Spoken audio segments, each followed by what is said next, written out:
Ada orang yang bertanya tentang masalah Allah di mana. Seorang ilmuwan, sering ya dengar yang cerita ini. Seorang orang pintar, udah dokter atau profesor di luar negeri, dia bertanya tentang Allah kepada guru-gurunya, nggak ada yang nggak bisa jawab. Allah itu di mana, nggak ada yang tahu. Udah gitu apa lagi? Tanya tentang apa? Takdir. Takdir itu apaan sih? Terus tanya lagi. Setan terbuat dari api. Ntar katanya setan masuk neraka, dari neraka api. Masa api makan api kan gitu? Emangnya sakit nanti tersiksa? Nah, ditanya, dijawab oleh sang kiai. Tampil dengan tamparan keras. Orang pinter tadi apa? Nanya sama dia, ini warna apa saja? Enggak. Itu jawaban dari 3 pertanyaan. Pertanyaanmu yang pertama, di mana? Sekarang saya tanya, ya, kamu saya tanya sakit, kamu sakit, kayak kamar saya kelar. Saya tanya, sakit itu di mana sakit? Yang seperti apa?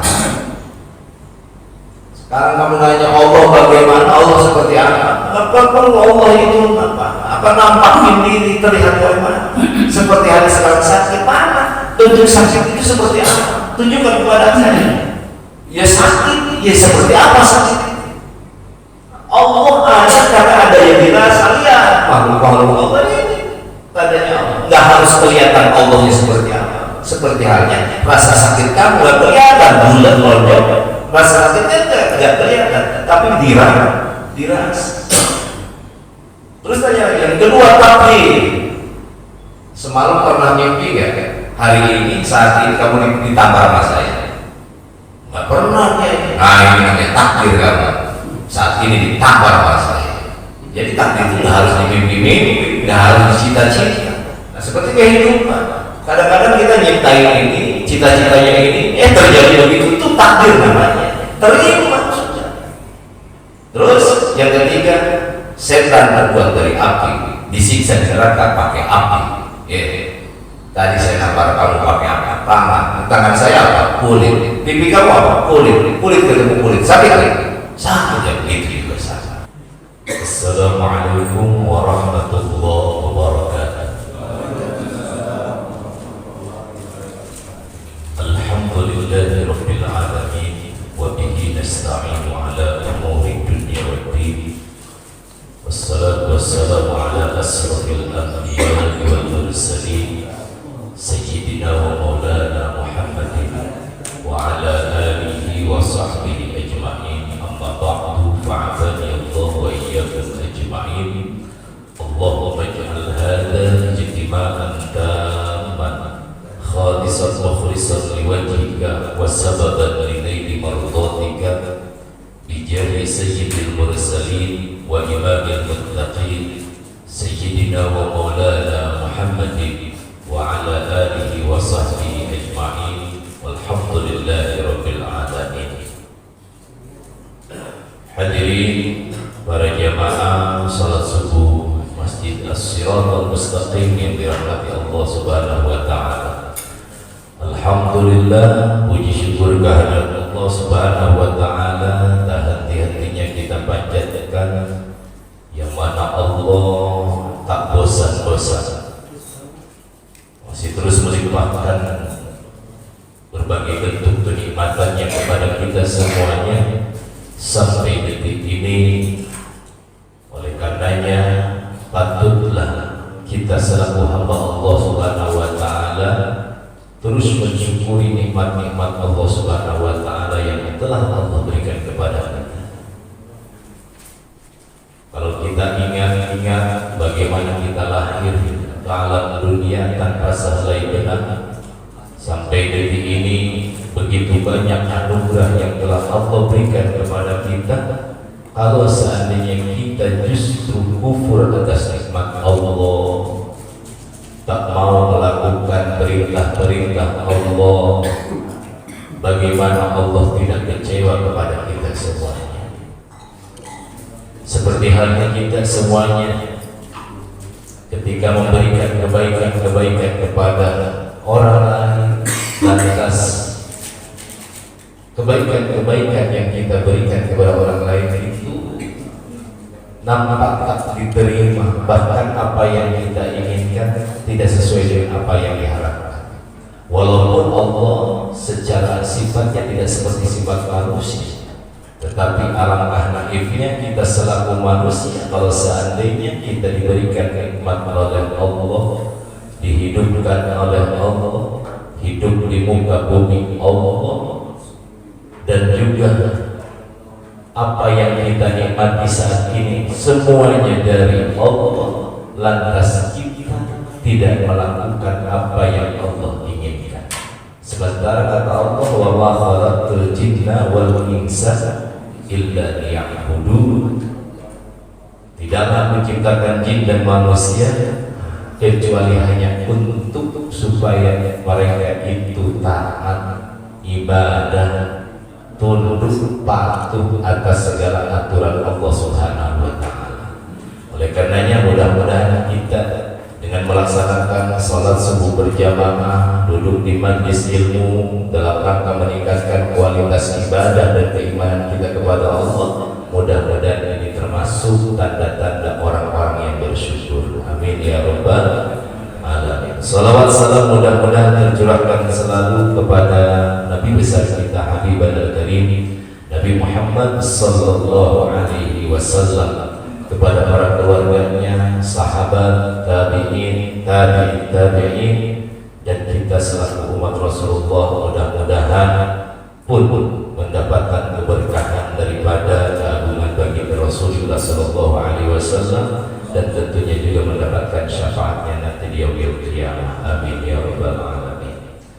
Para jemaah yang dirahmati Allah Subhanahu wa Ta'ala, kita lanjutkan kembali kajian tasawuf kita dalam kitab Hikam karangan Imam Ibnu Athaillah As-Sakandari, yakni di hikmah yang ke-29. Hikmah yang ke-29 mudah-mudahan ini bisa membawa kita lebih meningkat lagi kualitas iman dan takwa kita kepada Allah Subhanahu wa Ta'ala. Bismillahirrahmanirrahim. Qala al-muallif rahimahumullah wa nafa'ana bihi wa bi barakati ulumihi fid dharain amin. Qala rabbi shrah li sadri wa yassir li amri wahlul 'uqdatam min lisani yafqahu qawli waj'al li waziran min ahli. Bismillahirrahmanirrahim. Syattana baina man yastadillu bihi aw yastadillu alaihi. Syattana, begitu jauh perbedaan antara baina man yastadillu bihi, orang yang mencari dalil dengannya Allah, aw yastadillu alaihi, atau mencari dalil kepada Allah.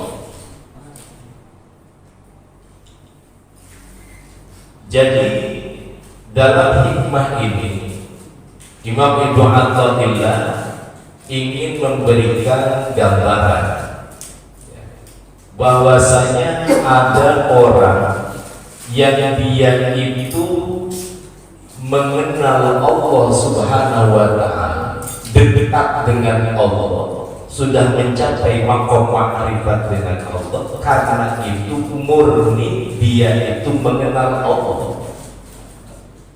Ada orang yang kedua yang ma'rifat kepada Allah, meningkat kualitas keimanannya kepada Allah, tetapi yastadillu alaihi, mencari dalilnya dengan makhluk-makhluknya Allah, melalui makhluk-makhluknya Allah.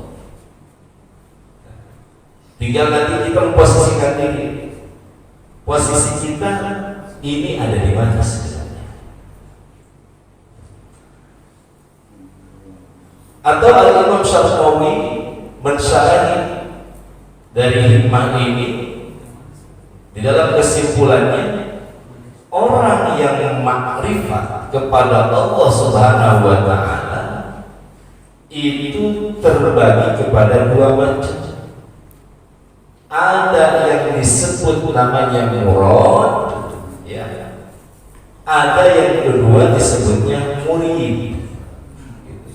Ada murad, ada murid. Murad itu adalah orang-orang pilihan yang dikehendaki oleh Allah Subhanahu wa Ta'ala, yang memang dari awal sampai akhir dia itu sudah benar-benar mengenal Allah karena dia itu tahu Allah. Makom-makom siapa seperti ini? Ini makom-makom para anbiya wal mursalin wal awliya wal salihin. Seperti Nabi Muhammad SAW bagaimana mengenal Allah dari sejak kecil, dari sejak lahir, bahkan jauh sebelum dilahirkan Nabi Muhammad. Beliau sudah namanya sudah bersanding dengan Allah. Makanya ketika lahir pun berbeda Rasulullah. Betul. Nah ini namanya murad yang dikehendaki. Ada namanya murid, murid yang menghendaki untuk mengenal Allah. Nah, ahli suluk, nama ahli suluk seperti kita, orang-orang yang ingin lebih dekat lagi dengan Allah Subhanahu wa Ta'ala. Namun pada prinsipnya semua makhluk Allah Subhanahu wa Ta'ala jauh sebelum terlahir ke alam dunia ini, di alam ruh Allah bertanya kepada roh dan seluruh ruh, alastu bi rabbikum. Allah bertanya begini, mau orang yang sekarang katanya pangkatnya wali, ya, pangkatnya nabi, pangkatnya kita ini, orang-orang awam atau orang-orang kafir sekalipun yang tidak beriman kepada Allah, jauh sebelum terlahir ke alam dunia itu sudah ditanya sama Allah untuk mengikrarkan alastu bi rabbikum, qalu bala syahid. Roh mengakui ketika ditanya sama Allah, alastu bi rabbikum, apakah saya itu Tuhanmu? Apa jawaban roh semuanya? Qalu bala syahid. Iya, saya menyaksikan bahwa Engkau adalah Tuhan. Terlahir ke alam dunia, nah ini tadi. Padahal pada prinsipnya semuanya sudah mengakui bahwasanya Allah itu Tuhannya. Terlahir ke alam dunia, ada yang memang Allah kehendaki ketika mereka di alam dunia menyatakan Allah sebagai Tuhannya, di alam dunianya terus mengenal Allah karena dia itu mengenal Allah karena mengenal Allah. Jadi kenapa? Dia berprinsip begini, gak perlu dalil apa-apa untuk bagaimana dia itu mengenal Allah, karena sejatinya Allah itu adalah zat yang benar ada. Makanya di sini dalam lanjutan hikmahnya, al-mustadillu bihi arafal haqqa li ahli. Orang-orang yang dia itu mencari dalil bihi dengannya Allah, dia mengenal Allah, dia beriman kepada Allah sampai mencapai makom ma'rifah, ya, makom tertinggi dia itu mengenal Allah. Dia itu arafal haqqa li ahli, dia mengenal bahwasanya kebenaran itu untuk ahlinya, kebenarannya Allah.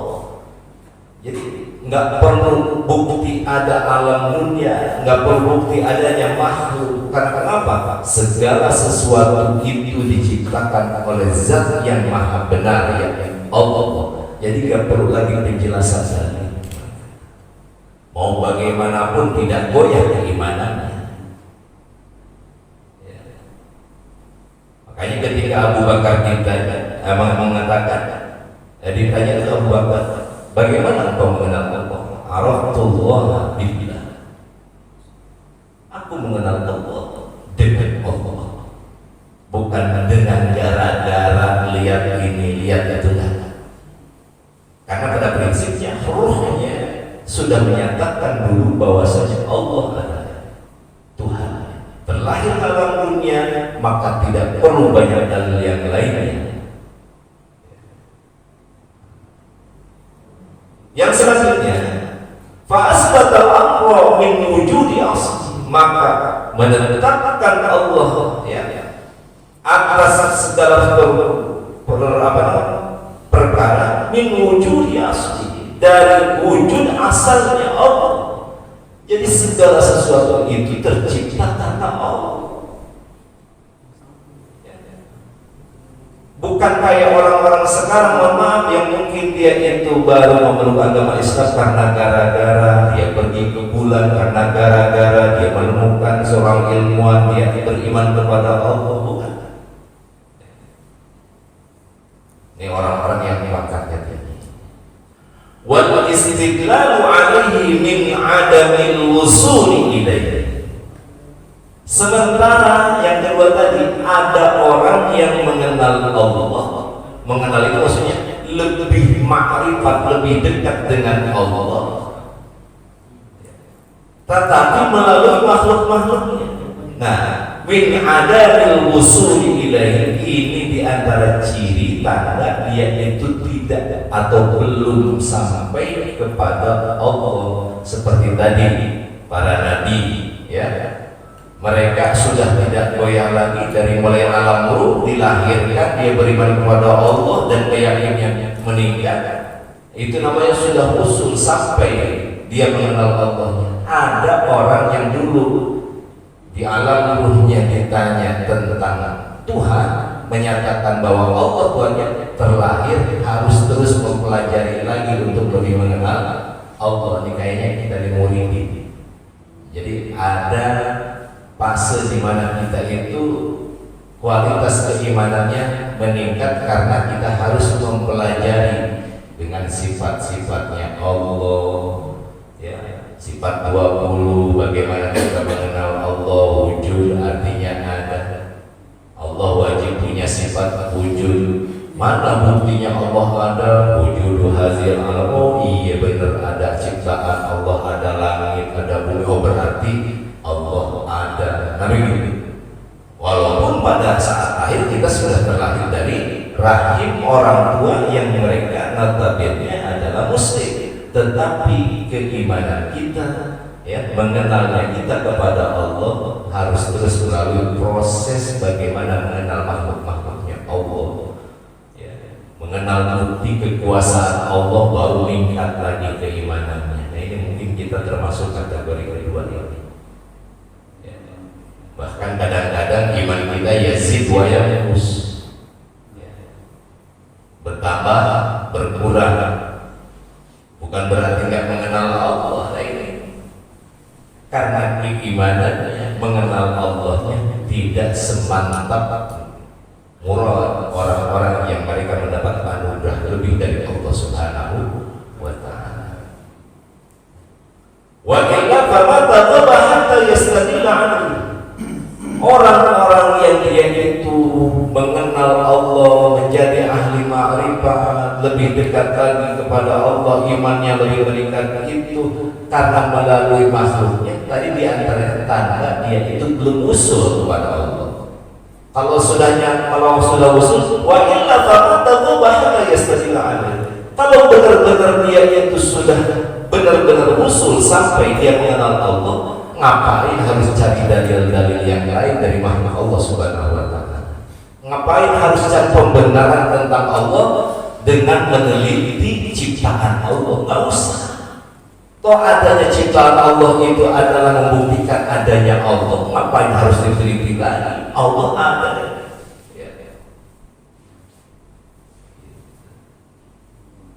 Begitu. Wa illa fa'atahu bahwa yastazilla alaihi.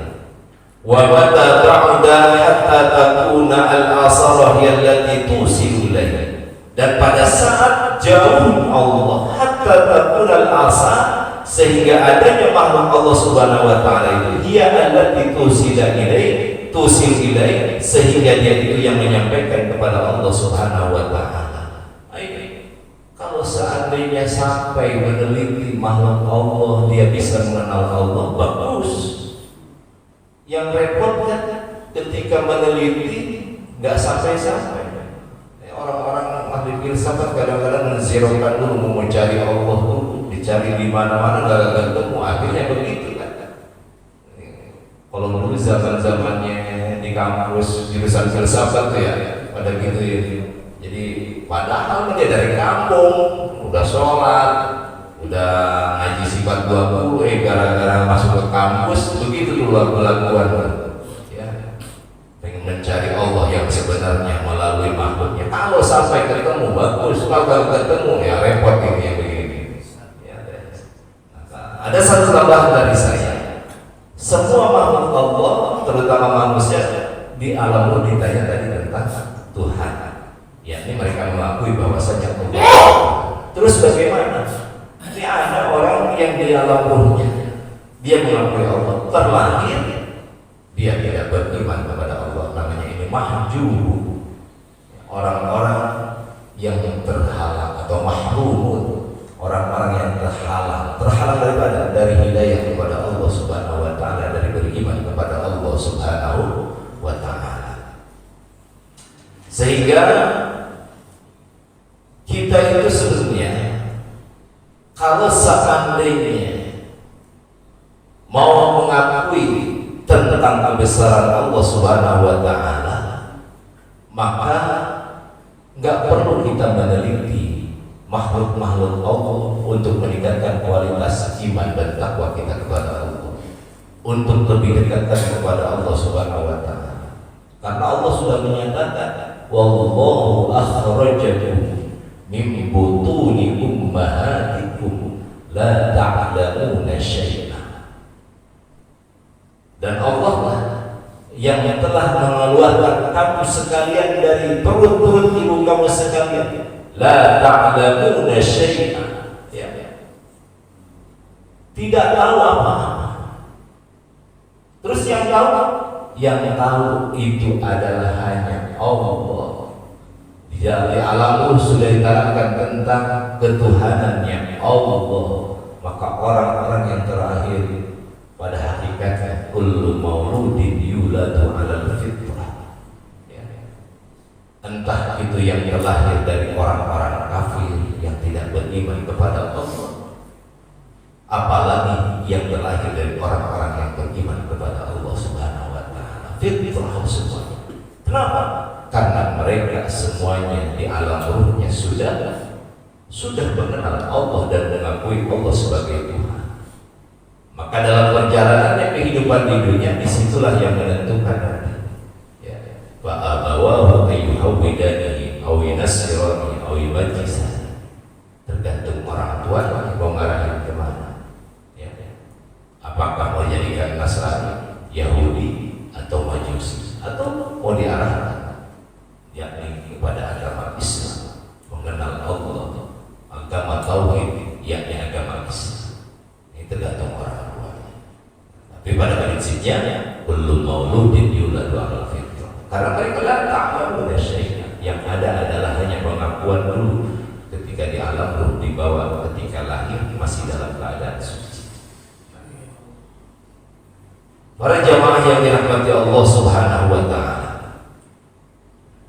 ini dalam praktek, dalam kenyataan kembali bahwasanya yang namanya kita dalam beriman kepada Allah, dalam meningkatkan kualitas ma'rifat kita kepada Allah. Kenapa kita saukan pengen lebih mengenal Allah, lebih dekat lagi dengan Allah. Kalau orang-orang yang sudah benar-benar dekat kepada Allah, seperti para wali songo, para wali, bahkan ada wali yang mungkin dianggapnya bisa menyesatkan masyarakat, yang dibunuh sesi jenazah, ya, tentang wahdatul wujud, Allah, saya Allah, saya Allah. Ya, dalam kajian tasawuf tidak ada salah, karena menyatakan dirinya, saya itu sudah bukan siapa-siapa, saya itu Allah. Bukan saya Allah sebagai Tuhan. Semuanya udah karena Allah. Mau diapain sama Allah? Ya udah. Napasnya dari Allah, rohnya dari Allah, badannya dari Allah, dan segala macam kehidupan dari Allah. Jadi semuanya udah. Cuma kepemahaman ini kalau diberikan kepada orang-orang awam bisa disesatkan. Makanya pada saat itu para wali songo, apa namanya, atau bermusyawarah, nggak bisa dilihatkan seperti itu. Nah, orang-orang yang sudah makrifat seperti itu berarti kan mengenal Allah dengan Allah. Nah, kita belum sampai ke sana. Kita mengenal Allah melalui kebesaran makhluk-makhluknya. Ya, lihat apa-apa, subhanallah, naik lagi keimanan kita. Luar biasa Allah. Dikasih nikmat gedean, min haitsu la yahtasib, subhanallah, alhamdulillah. Begitu maha besarnya Allah, dalam keadaan begini Allah dikatakan baru lagi meningkat lagi keimanannya. Ya. Ada dengan bagaimana, dengan ujian meningkat keimanannya, ada dengan ujian. Nah, dia makin tidak mengenal Allah, lupa kepada Allah. Nah, ini macam-macam kita, posisi kita. Bisa jadi kita mengenal Allah, lebih dekat dengan Allah, lebih mengenal Allah dengan kita diberikan kenikmatan atau diberikan ujian, atau sebaliknya kita lebih tidak mengenal Allah bahkan melupakan Allah karena gara-gara tidak diberikan kenikmatan atau ujian. Ya. Ini makanya perlunya kita duduk di majelis ilmu seperti itu. Dan yang terakhir tadi, ada orang yang dia itu sama sekali tidak mendapatkan hidayah dari Allah, mahjub, mahrum. Mereka terhalang oleh apa? Oleh dunia, terhalangnya oleh dunia. Makanya dulu kita ngaji dalam hikmah yang ke-14, al-qawlu kulluhu zulmatun wa innama anarahu zuhurul haqqi. Al-qawl, seluruh makhluk itu ciptaan Allah itu kulluhu zulmat, sebenarnya semuanya gelap. Gelap itu nggak nampak. Wa inna ma'amarahu, dan pastinya menerangi kepada makhluk itu zuhurul haqqi, nampaknya zat Allah, adanya zat Allah fihi, di dalam itu makhluk.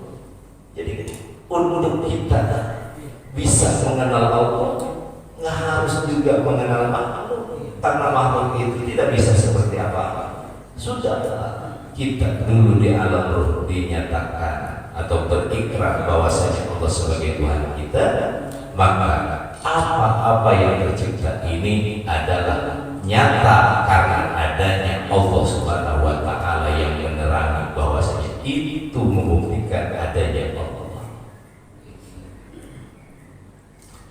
Dari hikmah yang awal sampai yang sekarang ini memberikan tuntunan kepada kita agar supaya keimanan kita itu lebih mantap kepada Allah Subhanahu wa Ta'ala. Jangan ragu lagi kepada Allah, ya. Jangan ragu dengan kehidupan yang kita jalani, semuanya Allah yang sudah mengatur dan skenario. Jangan khawatir dengan rezeki dari Allah, karena sejatinya Allah yang sudah memberikan dan menjamin rezeki kepada kita. Jangan juga merasa khawatir, merasa sedih dengan ujian dari Allah Subhanahu wa Ta'ala, karena selama hidup di dunia kita tidak akan pernah berhenti dari yang namanya ujian. Ini kemarin sudah disebutkan, la tastadribu al-abdah ma dumta fi hadhihi dar. Enggak usah aneh ya, kalau terjadinya segala sesuatu yang tidak mengenakan, ma dumta fi hadhihi dar, selagi engkau berada di alam dunia ini. Jadi udah jalanin aja kehidupannya. Kunci yang paling harus kita pegang, bagaimana kita terus meningkatkan kualitas keimanan kita untuk lebih dekat lagi dengan Allah. Itu saja prinsip. Bagaimana kita meningkatkan kualitas ibadah kepada Allah Subhanahu wa Ta'ala. Jangan sampai kita semuanya ini yang katanya mengenal Allah justru jauh dari Allah Subhanahu wa Ta'ala. Katanya kita mengenal Allah, beriman kepada Allah, tetapi aturan-aturannya jauh daripada aturan Allah Subhanahu wa Ta'ala. Maka manajemen kolbu, manajemen hati mengenai keimanan, akhlak dan lain sebagainya ini sedikit demi sedikit mari kita sama-sama perbaiki. Karena innallaha la yanzuru ila suwarikum wa la yanzuru ila azzabikum walakin yanzuru ila qulubikum wa a'malikum. Allah enggak lihat rupa bentuk kita, ya, gantengnya, putihnya, jabatannya apa, rumahnya bagaimana, status sosialnya bagaimana, enggak lihat itu. Walakin yanzuru ila qulubikum, akan tetapi Allah melihat hati kita, wa a'malikum, dan juga amal-amal kita sekalian. Baik para jemaah sekalian dirahmati Allah Subhanahu wa taala, niatkan dulu kita di majelis ilmu ini adalah untuk terus menimba ilmu hasanah kebaikan, tetapi ilmu yang kita dapatkan bukan untuk hiasan. Ilmu bukan dijadikan untuk sebagai ajang kita pamer. Ilmu yang kita cari, mau itu di tempat formal, non formal, keahlian yang kita punya, gelar yang kita punya, jangan dijadikan untuk kehebatan kita, tetapi ilmu yang kita dapat lil amal, untuk amal kita, untuk kita amali, refleksikan dalam kehidupan sehari-hari. Karena sejatinya Rasulullah pun memberikan tuntunan kepada kita dalam doa setiap subuhnya. Tuh Rasulullah apa tuntunan doanya? Kata Rasulullah, Allahumma inni as'aluka ilman nafi'an, ilmu yang manfaat. Ilmu yang manfaat yang tadi kita mengaku kepada Allah beriman, maka tentunya konsekuensinya laksanakan segala aturan Allah Subhanahu wa ta'ala. Kita punya ilmu yang spesialisasi Allah berikan kepada kita, maka ilmu itu bagaimana bisa bermanfaat untuk diri kita, bermanfaat untuk keluarga, bermanfaat untuk orang banyak dengan bidangnya masing-masing. Maka berikan atau jadikan ilmu yang kita miliki adalah ilmu yang bermanfaat. Karena sejatinya kebahagiaan yang dapat kita raih di dunia dan akhirat itu prinsipnya dengan ilmu. Man arada dunya fa'alaihi bil ilmi, wa man arada al-akhirah fa'alaihi bil ilmi, wa man aradahuma fa'alaihi bil ilmi. Siapa orang menginginkan dunia, apa yang kita inginkan, cita-cita apa di dunia, maka perdalami ilmunya, raih ilmunya, insya Allah tercapai cita-citanya. Wa man aradal akhirah, siapa yang menginginkan akhirat, bahagia akhiratnya, fa'alaihi bil ilmi, maka itu pun harus dengan ilmunya. Salatnya harus benar, bagaimana ngaji fikih, keyakinan kita kepada Allah harus benar, bagaimana ngaji tauhid, bagaimana supaya amal kita diterima, amal kita benar-benar oleh Allah Subhanahu wa ta'ala itu makbul. Maka perbaiki hati kita dengan mempelajari tadi kajian-kajian ilmu tasawuf, ilmu akhlak. Doa yang kedua Rasulullah mengajarkan kepada kita, warizqon thayyiban, rizki yang baik, bukan rizqon kasira. Karena kasir belum tentu thayyib, banyak itu belum tentu baik. Tetapi kalau udah baik, tidak harus berbicara banyak atau sedikit. Rizki yang baik, yang bermanfaat untuk urusan dunia akhirat. Dan yang terakhir doa yang diajarkan Rasulullah, wa amalan mutaqabbalan, amal yang diterima. Kuncinya apa ya amal diterima? Nah, dalam kitab Subhan, Syekh Imam Ruslan mengatakan, fa kullu man bi ghairi ilmin ya'malu a'maluhu mardudatun la tuqbal. Setiap orang beramal tanpa ilmu, maka ilmunya tidak diterima oleh Allah Subhanahu wa ta'ala. Berarti kuncinya apa? Pengen amal mutaqabbalan, maka amal itu harus disertai dengan ilmu. ilmu. Mau sholat diterima, maka perdalami ilmu sholat. Pengen bacaan Quran kita diterima sebagai bacaan tilawah kita, biar ketemu nanti di yaumil qiyamah sebagai syafaat, maka perdalami bacaan Al-Qur'annya bagaimana, tahsisnya seperti apa, tajwidnya seperti apa. Jadi jangan cuma ikut-ikutan ibadah, ya.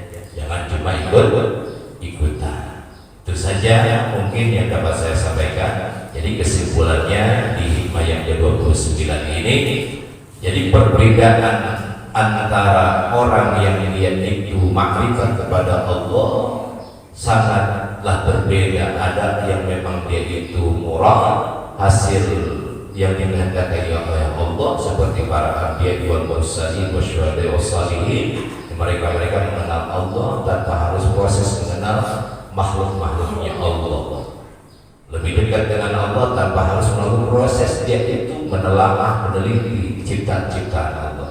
Ada orang yang dia sudah beriman kepada Allah, tetapi untuk mencapai predikat makrifat, orang alim, orang lebih dekat kepada Allah, dia itu yastahbilu alaihi, dia harus melihat makhluk-makhluknya, mencari dari makhluk-makhluknya, sehingga iman dan takwanya lebih mantap lagi kalau sudah didasari dengan dalil-dalil dari makhluknya.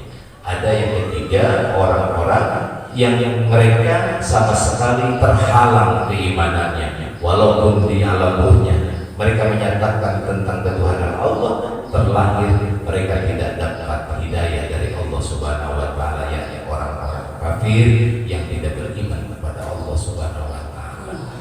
Ada di mana posisi kita? Mudah-mudahan tetap kita lebih mengenal, lebih dekat kepada Allah lagi dengan meningkatkan amal ibadah kita dan kualitas amal ibadah kita kepada Allah Subhanahu wa taala. Wallahu a'lam bishawab. Silahkan, mungkin ada yang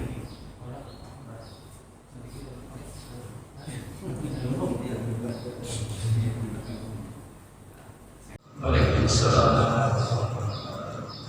Terima kasih Kiai atas paparannya yang begitu luas, mendalam.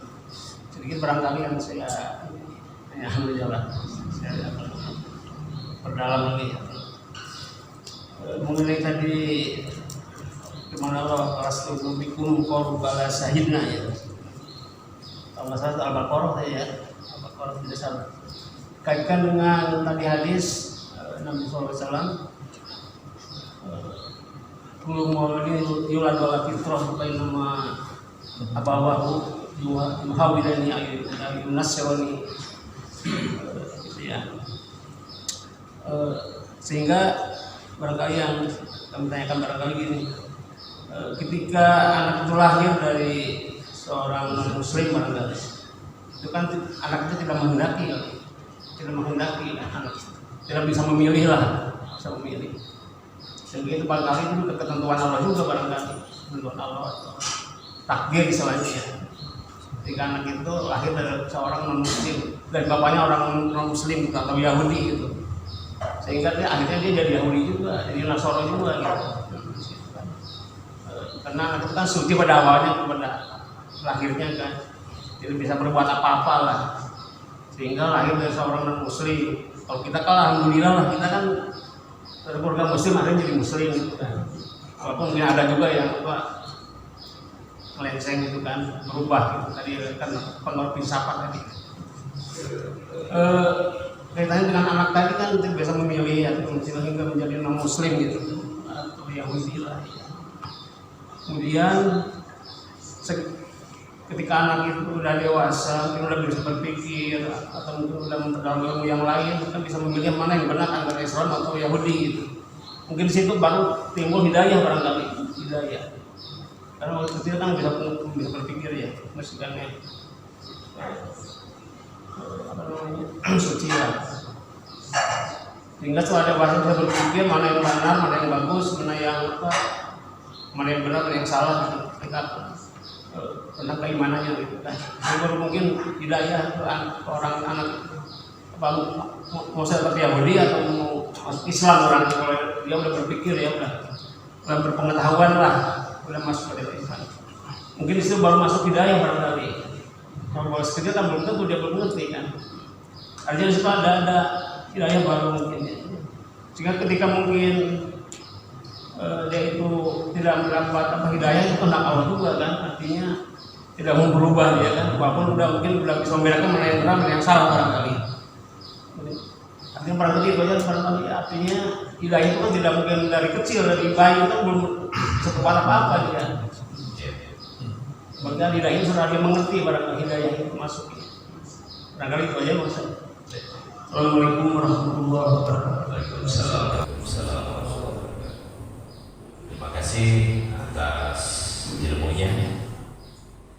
Pada prinsipnya dalam Islam sebelum Maulid yulad al-fitrah, setiap yang terlahir itu dalam badan suci. Dalam Islam ada namanya istilah taklif, ya, taklif atau disebutnya pembebanan daripada syariat Islam. Orang yang terkena taklif itu diantaranya ada beberapa syarat yang dipenuhi. Yang pertama harus balik atau Islam balik berkekal. Ada orang Islam yang katanya terakhir dalam Islam karena orang tuanya Islam, terus dia berakal, akalnya ada, karena dengan ada akal dia bisa memilih, ya, menentukan dan balik. Nah, berarti ini sudah mukallaf namanya, sudah punya beban kewajiban syariat yang harus dijalankan. Ketika tidak melaksanakan, maka itu sudah timbul namanya dosa. Gitu. Kalau melaksanakan, sudah namanya mendapatkan pahala untuk dia. Nah, terus bagaimana bagi mereka-mereka yang tidak terlahir dari rahim orang tua Islam, hidupnya di lingkungan non-muslim, ya kan? Ajarannya ajaran bukan Islam. Karena pada prinsipnya manusia itu dibekali dengan akal, maka akal ini seharusnya bisa memilih. Nah, pilihan ini yang menentukan, itu namanya taufik nantinya. Kalau hidayah kan udah ada tanda-tanda petunjuk-petunjuk, itu istilah taufik dan hidayah. Sebenarnya hidayah dulu baru dapat taufik. Taufik itu adalah bentuk refleksi daripada apa yang Allah berikan petunjuk di situ, bisa nggak menerima atau tidak. Nah, kadang-kadang terhalangnya ini mereka tidak mendapatkan taufik, padahal hidayahnya sudah ada. Adanya gengsi, adanya kekhawatiran, macam-macam motifnya. Mungkin orang tua saya kalau saya berpindah agama bila kayaknya nanti saya nggak dapat warisan. Nah itu banyak lah. Ada faktor ego, bahkan jujur saya dulu sering dialog dengan pendeta dalam macam, mereka mengakui tentang bagaimana kebenarannya, tapi apa satu gengsi lah, atau dia udah merasa kalau di kita mungkin udah disebut ustadz lah, jadi akhirnya gengsi. Padahal di balik itu hidayahnya sudah ada, taufiknya yang mereka belum dapat. Nah, masih terhalang seperti itu. Nah, itu bagaimana? Selagi orang-orang itu yang belum mendapatkan taufik, dia itu dalam notabene sudah balik berakal, ya kan? Maka di situ masih mendapatkan namanya kategori dia itu tidak bisa memilih tentang kebenaran. Terus bagaimana untuk orang-orang yang dia itu sebelum balik, ya, bahkan sebelum tamyiz, ya, sebelum tamyiz mereka terlahir di non-muslim dalam macam, terus dia tidak ada umur, padahal dia punya akal segala macam, tapi belum mendapat predikat umur usia tamyiz atau balik. Nah, mereka insya Allah masih dalam kategori, ada kategorinya alal fitrah, karena belum masuk ke dalam kategori mukallaf. Jadi dalam memilihnya belum. Nah, ketika sudah dalam kategori mukallaf, lantas dia tidak memilih kebenaran karena egonya atau apanya, maka di situ tetap dihukumi nanti orang kafir. itu ada peran takdir juga kan. Iya.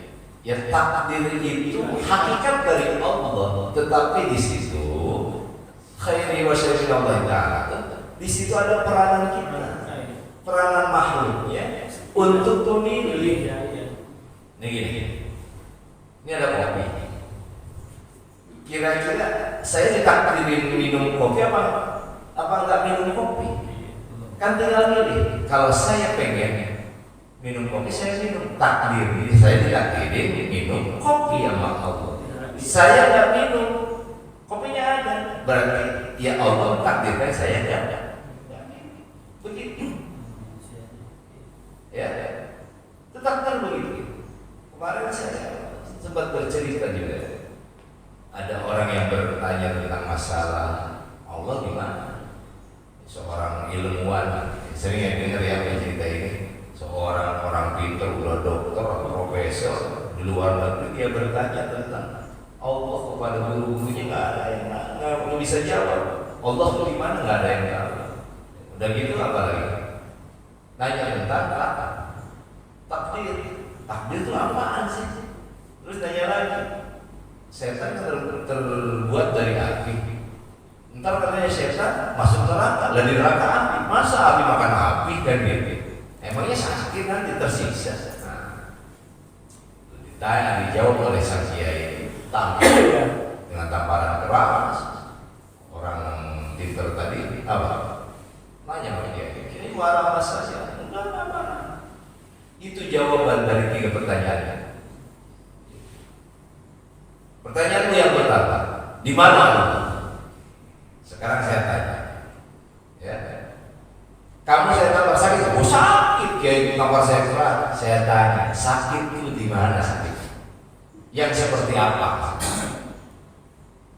Sekarang kamu nanya Allah bagaimana, Allah seperti apa? Apa Allah itu apa? Apa nampakin diri terlihat oleh mana? Seperti hari sekarang sakit mana? Bentuk sakit itu seperti apa? Tunjukkan kepada saya. Ya sakit, ya seperti apa sakit? Allah ada karena ada yang dirasa. Lihat makhluk-makhluk Allah ini tadanya Allah. Nggak harus kelihatan Allahnya seperti apa. Seperti halnya rasa sakit kamu nggak kelihatan, bulat lonjong. Rasa sakitnya nggak kelihatan, tapi dirasa. Terus tanya lagi, yang kedua takdir. Semalam pernah mimpi nggak? Hari ini saat ini kamu ditampar sama saya. Nggak pernah ya. Nah ini namanya takdir kamu. Saat ini ditampar sama saya.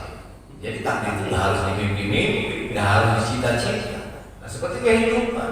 Kadang-kadang kita nyiptain ini, cita-citanya ini, terjadi begitu, itu takdir namanya. Terima. Terus yang ketiga, setan terbuat dari api, disiksa di neraka pakai api. Tadi saya nampar kamu pakai apa? Tangan saya apa? Kulit. Pipi kamu apa? Kulit. Kulit ketemu kulit. Sakit nggak? Sakit ya, begitu juga sakit. Ya, seperti itu kurang lebihnya. Artinya gini, rupanya mungkin dia dilahirkannya gitu, pada dilahirkannya itu karena takdir ketentuan Allah berarti. Iya betul. Karena tidak mau dilahirkan dari kerajaan kan tidak ada yang bisa memilih bayi itu. Iya betul. Tidak bisa memilih seperti itu, makanya yula wala. Jadi lahir itu takdir, lahir ini non muslim nanti perjalanannya ketika akalnya sudah berfungsi untuk memilih, dia tidak memilih sesuatu yang benar karena ya berbagai faktor lah ya. Namanya di situ sudah bukan takdir, bukan fitrah lagi nanti pilihannya. Terima kasih dan baik.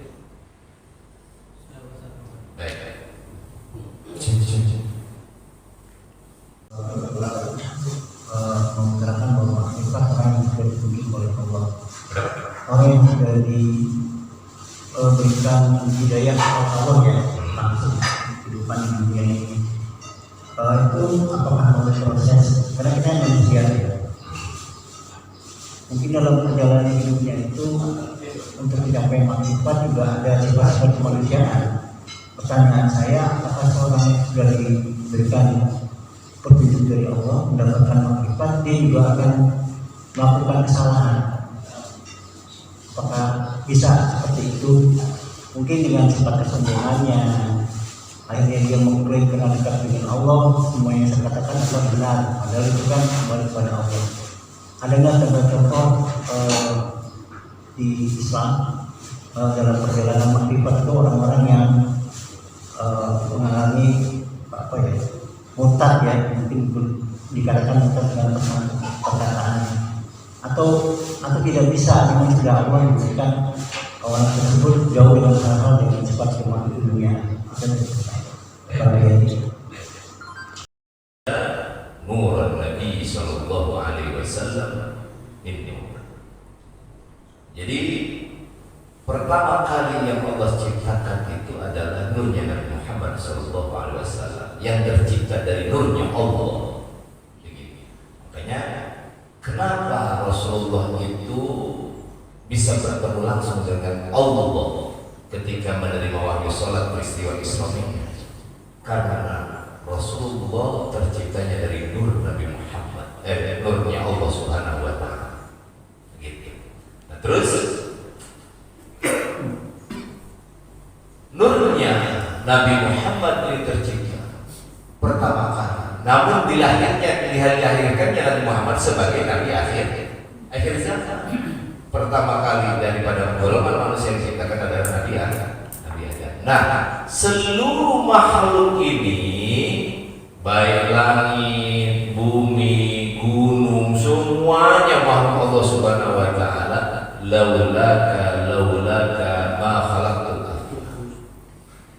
Kalau seandainya tanpamu wahai Muhammad, dengan nurnya Nabi Muhammad pada saat itu, ma khalaqtul arda, tidaklah aku menciptakan muka bumi ini.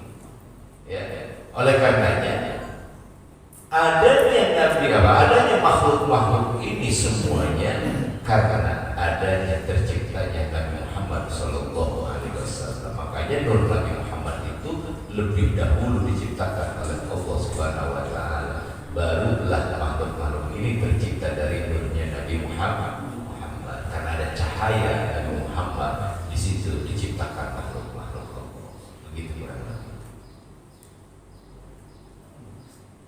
Ya, cukup.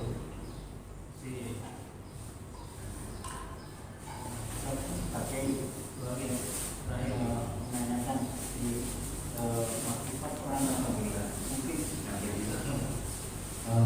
jadi mengatakan bahwa makrifat orang yang sudah tinggi orang yang sudah diberikan hidayah Allah ya, langsung bukan dunia ini. Itu apakah mulai proses dan kan manusia ya. Jadi dalam perjalanan hidupnya itu untuk mencapai makrifat juga ada sebuah kemanusiaan. Pertanyaan saya, apakah seorang yang sudah diberikan petunjuk dari Allah mendapatkan makrifat, dia juga akan melakukan kesalahan? Apakah bisa seperti itu? Mungkin dengan segala kesempurnanya akhirnya dia mengklaim dengan Allah, semua yang saya katakan adalah benar, adalah kita kembali kepada Allah. Adanya contoh di Islam dalam perjalanan makrifat itu orang-orang yang mengalami apa ya, murtad ya, mungkin dikatakan dengan perkataan atau tidak bisa sudah Allah memberikan orang tersebut jauh dengan hal-hal yang cepat kemana di dunia. Di orang-orang yang diistimewakan oleh Allah, mereka itu sudah mengenal Allah karena dia itu tahu Allah. Ini maksum dari perbuatan-perbuatan dosa. Ya. Kalaupun melakukan kesalahan itu bukan kesalahan, tetapi Allah itu mentakdirkan dia melakukan itu untuk litahqiqil hukmi, untuk menyatakan hukum yang diberlakukan untuk nanti umat-umat seperti Rasulullah SAW, ya, begini, atau nabi-nabi yang lain, litahqiqil hukum. Jadi dengan adanya peristiwa yang terjadi pada Muhammad seperti ini, Rasulullah ketika beliau itu kecapean habis perang di perjalanan,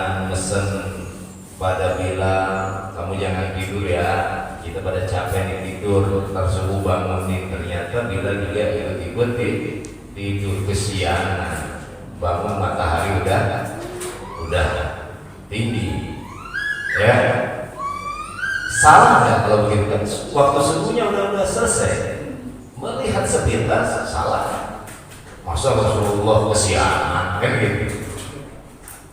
Tetapi Allah memang mentakdirkan seperti itu untuk ditahdikur. Ternyata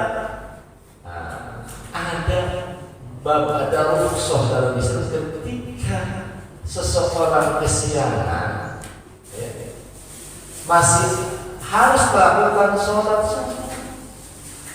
Yakni sholat subuhnya di qadha karena sudah keluar waktu. Makanya ada babul qadha. Gitu. Dan itu cukup sekali, hanya untuk ditahqiq atau ditasbihir untuk menetapkan sebuah hukum. Nah, ya. Jadi tadi kembali, apakah orang-orang yang mengenal Allah itu memang dimaksud? Dimaksud oleh Allah dijaga. Bahkan jauh sebelum dia itu diutus sebagai nabi dan rasul, ada tanda-tanda kenabian. Dan Rasulullah bagaimana kan dari kecil tanda-tanda kenabiannya itu sudah tampak irhasan, ya. Jadi tanda-tanda kenabian seperti apa? Jadi ada yang hal-hal yang luar biasa yang sudah Allah tampakkan kepada dia, karena dibimbingnya oleh Allah langsung. Makanya murad yang dikehendaki Allah Subhanahu wa Ta'ala. Nah, kita bukan berarti tidak dikehendaki oleh Allah, tetapi kita ini dikehendaki untuk beriman. Artinya kita beriman, tetapi untuk meningkatkan kualitas keimanan, yang meningkatkan makrifat kita kepada Allah, masih terus harus menggali bagaimana kita mengenal makhluk-makhluk Allah, ya, mempelajari ini biar lebih mantap, luar biasa seperti itu.